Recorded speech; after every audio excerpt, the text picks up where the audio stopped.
A hurricane is supposed to arrive, cross, and leave, but sometimes the track line tightens into a knot. The center slows to walking speed, then barely moves at all. The wind may weaken, yet the danger clock stretches from hours into days because the same places remain under the same circulation. After Hurricane Harvey reached Texas in 2017, its center stayed over or near the coast for 4 days. The National Hurricane Center reported more than 60 inches of rain in southeastern Texas. The catastrophe was not created by one exceptional rainburst. It was built by ordinary tropical rainfall returning again and again. 2 years later, Dorian's steering currents collapsed over the northwestern Bahamas. The hurricane became stationary near Grand Bahama, while an intense eye wall continued rotating across the island. Tropical storm force winds affected parts of the Bahamas for about 3 days. Forward motion had become a hazard variable of its own. Storms do not stop because their engines shut off. A hurricane can spin violently while its center barely translates. Rotation and translation are different motions controlled by different parts of the system. The storm generates much of its wind, but the larger atmosphere usually carries the entire vortex from one region to another. So the real question is not why a hurricane loses momentum like a car. It is what happens when the environmental currents that were carrying it weaken, oppose one another, or rearrange around a blocking pattern. Near zero steering, tiny atmospheric changes can decide whether the center drifts north, west, or nowhere. We will build that steering field, watch it collapse, and then connect the stalled track to repeated rainbands, tides, rivers, surge, and drainage. The central lesson is simple. When the atmosphere stops moving the storm keeps moving the water. To a first approximation, a tropical cyclone moves with the surrounding flow through a deep layer of the troposphere.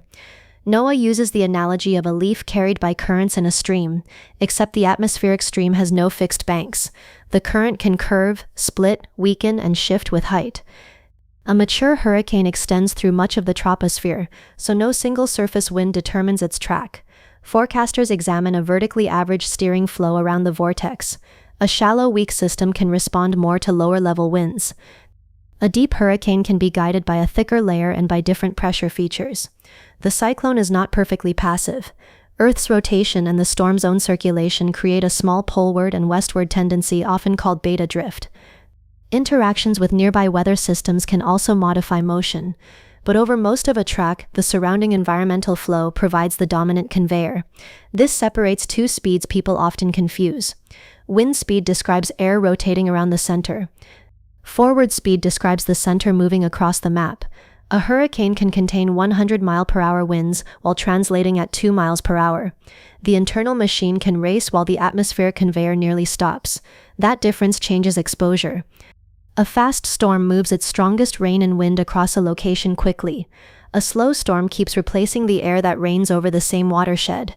Even if peak wind falls after landfall, total rainfall, wave action, and duration can continue increasing. The most familiar steering feature in the Atlantic is the subtropical ridge, a broad belt of higher pressure often extending across the ocean north of tropical storms. Its circulation forms a large atmospheric boundary. Where the ridge is strong and continuous, storms usually move along its southern and western edges. Picture the subtropical ridge as a long arc of high pressure. On its southern side, easterly flow commonly carries tropical cyclones westward, with a slight poleward component. The storm does not aim for land. It follows the pressure pattern surrounding it, much as a floating object follows the bend of a current. As a hurricane approaches the ridge's western edge, the steering direction can turn more poleward.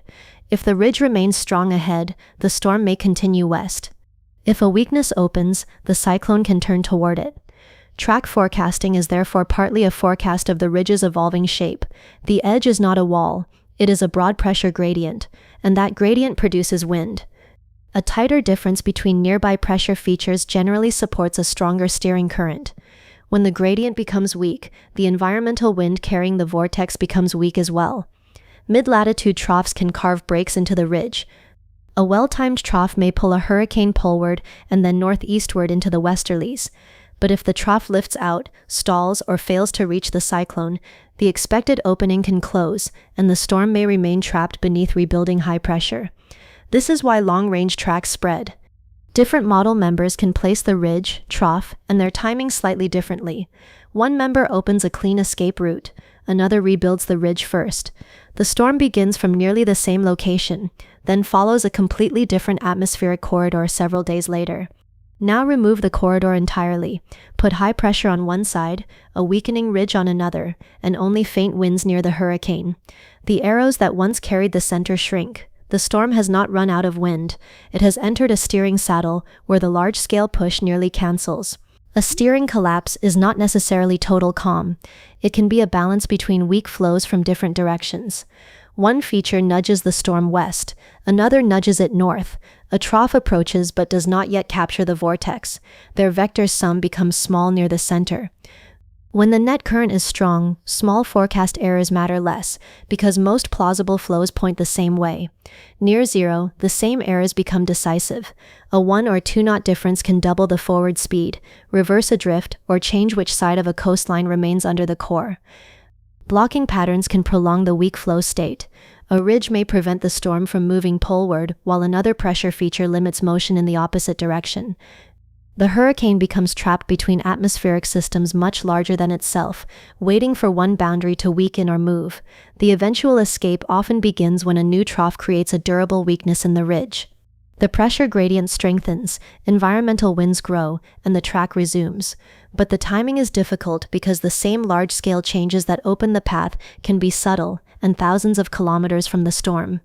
On a map, the stalled track may look like a point. In reality, the center wobbles, loops, and is repeatedly relocated as convection changes. The vortex can drift a few miles one way, and then another, while remaining inside the same region. Stationary is a track classification, not molecular stillness. This produces the forecast paradox. The smallest steering winds can create the largest track uncertainty. 9 model paths that were tightly bundled at normal speed can fan around the same slow center. The uncertainty is not only where the hurricane goes, it is how long the hazards remain. Operational advisories may describe a cyclone as stationary when its center has little or no net movement. That does not mean every observation finds exactly the same coordinate. The eye can wobble, the circulation can reorganize. Satellite and radar estimates can shift as the center becomes less distinct. Center uncertainty matters because a hurricane is not a point. Its wind field, rain bands, waves, and surge extend far outward. A 5-mile wobble may barely change the map symbol while moving an eye wall or persistent rain band across a different community. Impact geometry can change inside a nearly stationary track. Slow cyclones sometimes trace loops or short reversals as competing steering influences trade strength. Those paths are not evidence that the storm is choosing a direction. They are the integrated result of weak environmental vectors, plus internal asymmetries acting hour by hour. The hazard field keeps rotating while the center drifts. A spiral rain band can sweep the same corridor, rotate away, then return. If the storm moves quickly, each band is a short pulse. If the storm stalls, the band becomes a repeating conveyor from warm ocean to the same land area. That changes the basic equation for rainfall accumulation.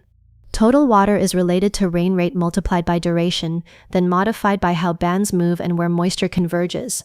A moderate rate lasting 2 days can exceed a violent rate lasting 2 hours. Compare 2 identical storms. One crosses the region, leaving a long, narrow rainfall footprint. The other stalls, stacking repeated bands over a smaller area. The second storm may weaken faster, yet its local water total grows much larger because the exposure footprint builds vertically instead of moving horizontally. Dorian approached the northwestern Bahamas in 2019 along the southern side of a strong Atlantic ridge. It intensified to Category 5 strength and made landfall on Great Abaco. Then the high pressure to its north weakened. The steering current that had pushed the hurricane west collapsed. The track slowed as Dorian crawled toward Grand Bahama. On September 2nd, the eye crossed the island with estimated winds near Category 5 intensity. Later, the National Hurricane Center reported the hurricane stationary while destructive wind and a life-threatening storm surge continued. For roughly 18 hours, advisories described Dorian as nearly stationary. The center remained close enough that the eye wall repeatedly affected Grand Bahama. The final report says parts of the Bahamas experienced tropical storm force winds for about 3 days.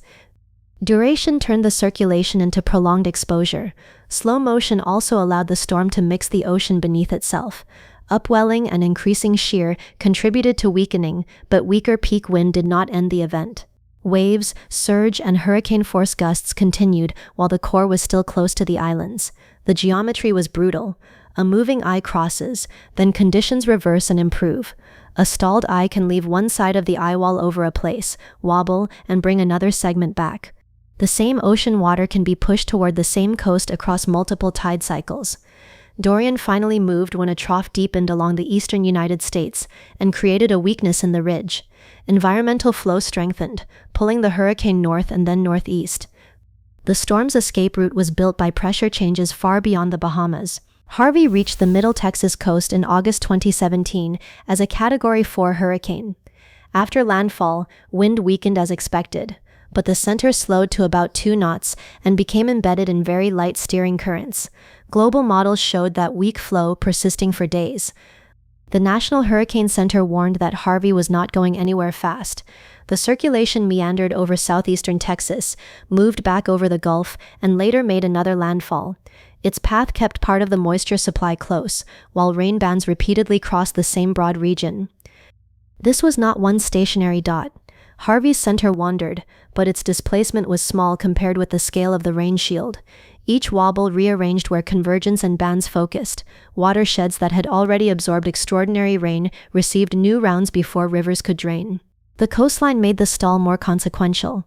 Onshore flow from the Gulf continuously transported humid tropical air into the circulation. The storm did not need to remain a hurricane to maintain deep rain. It needed a persistent moisture conveyor and lifting over the same region. Harvey's center stayed over or near the Texas coast for 4 days. The final NHC report documents rainfall above 60 inches in southeastern Texas, an extraordinary United States tropical cyclone total.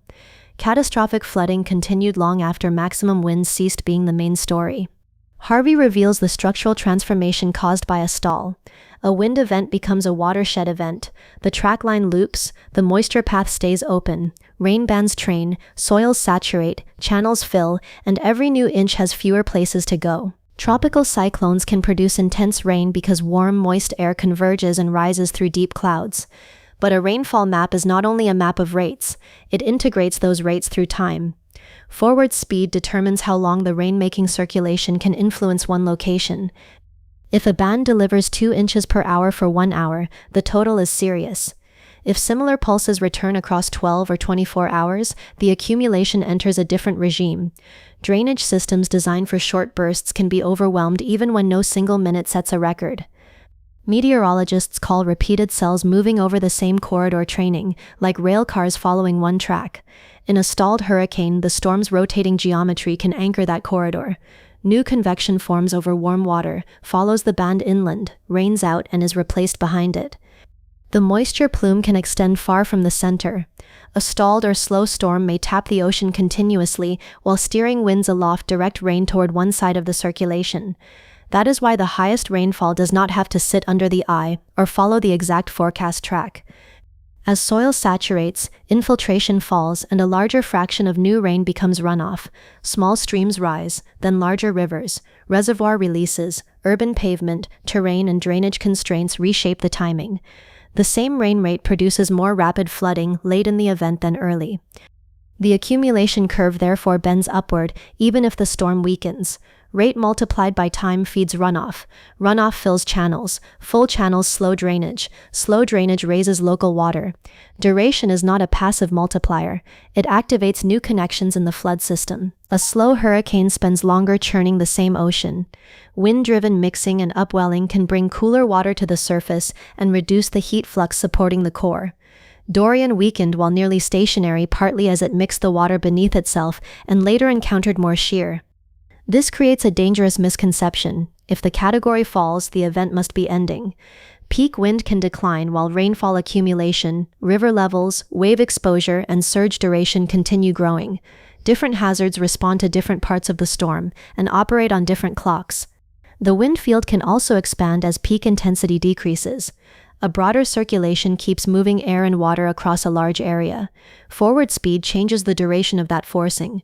The combination of size and stall can matter more locally than the category attached to one instant.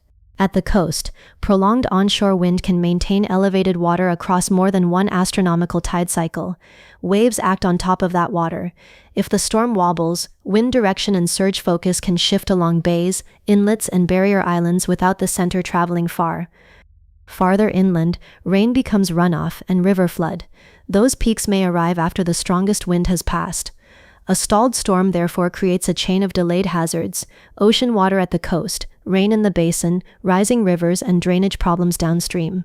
The stalled track is not simply a slower version of the same hurricane. It transforms the coupled system. Ocean feedback may weaken the core, while land and water feedback intensify the consequences. One part of the storm decays as another hazard is still assembling. Compound flooding begins when several water sources overlap. Storm surge raises the coastal boundary. Heavy rain fills streets and canals from above. Rivers carry runoff downstream. Each source can be dangerous alone, but together they can block one another's exit routes. Imagine a drainage canal that normally empties into a bay. If surge raises the bay, the downhill pressure difference shrinks. Water arriving from rain cannot drain as quickly. In extreme cases, flow can reverse. The coastline becomes a temporary wall holding inland water back. Now add duration. Repeated rain keeps supplying the urban basin while the coastal boundary remains high. Pumps and channels operate against a reduced gradient. Low roads become storage. The water level can rise even when the instantaneous rain rate is lower than it was hours earlier. Rivers introduce a delayed pulse. Rain falling across a large watershed takes time to reach the main channel. A stalled storm can load the entire basin before the first crest has moved downstream. Tributaries peak at different times and merge into a larger, longer flood wave. This is why a single flood depth cannot be inferred from a storm's category or track point. Local elevation, soil, pavement, tide, surge, channel geometry, pumps, barriers, and upstream rainfall determine where water accumulates and how long it remains. The structural payoff is a blocked network. Surge closes the coastal outlet. Rain fills the local basin. Rivers arrive from upstream. Drainage rows shift from blue to gold to orange until the entire system shares one elevated water level. The stall gave every source time to connect. Forecast models calculate the evolving ridge, troughs, and steering winds around the cyclone.